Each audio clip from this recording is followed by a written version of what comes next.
Welcome back to your weekly roundup of everything that happened in Zenless Zone Zero, where we will cover everything that you missed inside and outside of the game. First things first, let's discuss the upcoming events. Aside from the currently running immersive tactical drill, a new event will start on Friday, September 13th called Scene 1 Shot 1, where we'll be able to put our photography skills to use as well as some of the new filters we were given in patch 1.1.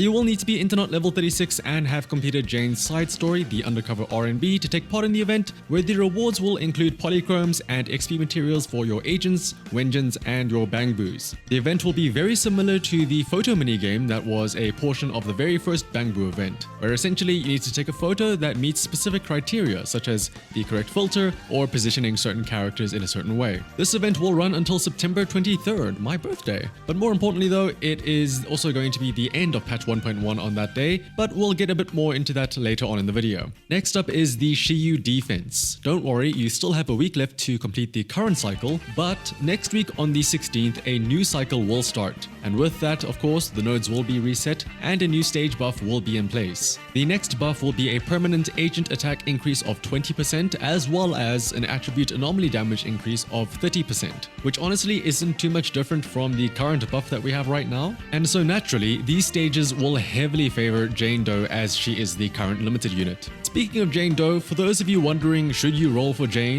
my advice is do not let the FOMO fool you. Yes, she is better than Piper. Yes, she does make the current Shiyu defense pretty easy, but you do not need to roll her. As always, what you need to do is have fun, which means rolling for the characters that you like and enjoy the most. Now, that being said though, if you are torn between rolling for Jane or saving for something like Caesar and Bernice, who have been teased recently, this is where the next topic comes into play. Now, this isn't necessarily going to be a speculation, but more of an educated guess. But with Jane's banner and patch 1.1 coming to a close on the 24th of September, it is very likely that we will be receiving news about a patch 1.2 livestream in the very near future. In fact, I'd go as far as to say that it will probably happen this Saturday on the 14th of September. If this does end up being true, then you are all legally obligated to subscribe to the channel. But of course, whenever we do get this livestream though, we will get to see some official gameplay and showcases of Caesar and Bernice, and maybe even some information on Lighter. And also, since there are still over 2 weeks left on Jane's banner, you don't need to pull her right away. If you are on the fence on Jane versus the Sons of Caledon girls, I would suggest waiting until we get to see that 1.2 livestream to help you decide on who you like more. And also, just like for the patch 1.1 livestream that was held back a while ago, as soon as that is over, I will also be uploading a very short recap video to let you know about everything that you missed in the 1.2 livestream. But though, moving over to the out-of-game news, as expected, all social media efforts have been focused on promoting Jane Doe. And so we have 2 Twitter contests, both of which are revolving around Jane. The first is a fan art contest, as if everyone's Twitter feeds weren't already flooded by Jane art, but now you can submit your own fan art for a chance to win up to 5,000 polychrome or $300 in cold hard cash. This fan art event will run until the 22nd of September, and I am looking forward to this as it is a win-win all around. MiHoYo gets lots of free advertisement. Fan artists not only get a chance to promote themselves with their art, but they also have a chance to win some nice rewards. And as for the rest of us, well, we all get to enjoy some more fan art to stare at. As for the other Twitter event, it is another drawing related one, where you can draw a disguise for Jane to go undercover in.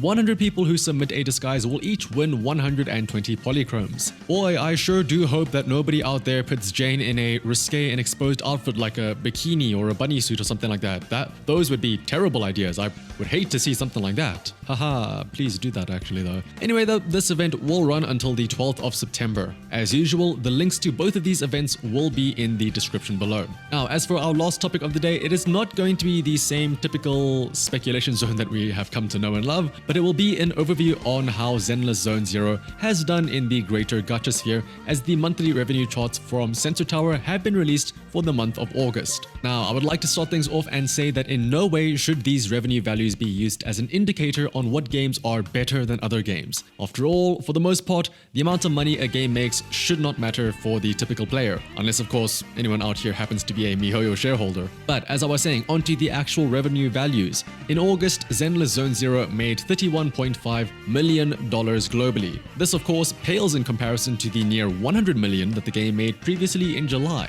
But of course, there is a lot of context reasons behind this drop. Firstly, of course, July had a large amount since that was a launch of the game. Everyone was topping up for the first time. It also had 2 limited banners starting in July in the form of Ellen and Xuyen.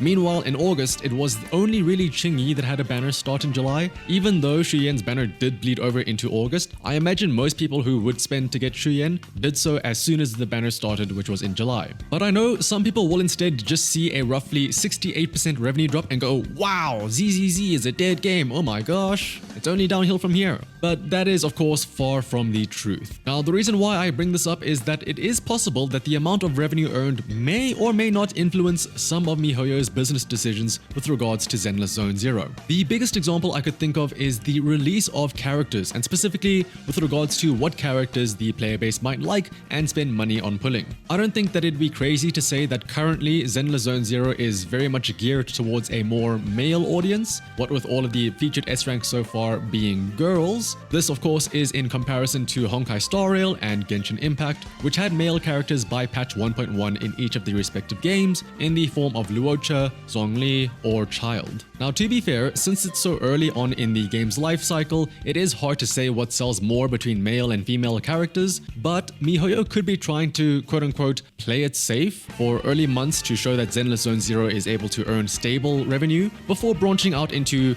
different types of units, especially if we go beyond the whole male/female debate on what is popular and what isn't, and we start to ask about how many people would actually want to roll for something like a potential limited Theron character. At the end of the day, miHoYo wants to make money, so they want to make sure that people actually roll for the characters that they release. And I do think that a Theron character probably won't appeal to as many as a regular human, regardless of, the gender of that character. And then likewise, the same thing could be possibly said about the males or females being launched as well. So I would imagine that the current direction is most likely based on the information that was gathered during those player feedback forms that we had during the launch of the game. And again, coming back to the fact that in Honkai Star Rail and Genshin Impact, there were already male characters so early on in their lifespans, Zenless Zone Zero does appear to be very uncharacteristic of the previous game decisions. So that is why I do think that it is very much a part of the player feedback, and that is why the game is headed in the direction that it is going currently. And it really pains me to use the